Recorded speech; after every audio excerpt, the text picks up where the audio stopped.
بسم الله الرحمن الرحیم.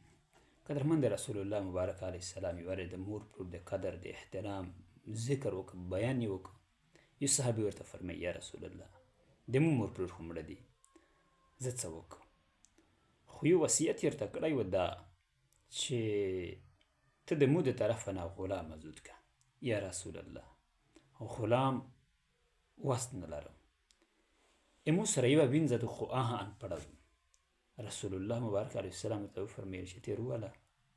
یې رووستله، بیا ورته یې چې تو رب څوک دی؟ الله دی. اسمان طرف ته اشاره وکړله چې الله د مو رب دی. ورته ویایي زه څوک یم؟ ورته ویې ته د الله نبي پیغمبر یې. رسول الله مبارک علیه السلام ورته فرمایي، نبي علیه السلام ورته وخندل، ورته ویې چې خوږه دا ازوده که، دا هم داسې دو لکه غلام دی چې ازود کړی.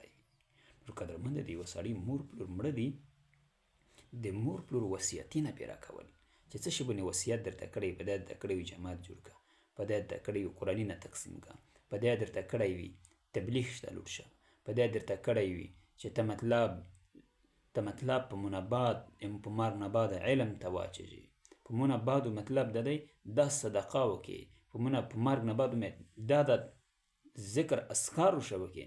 نو قدرمندې وصیتونه سره ته رسول پکار دي.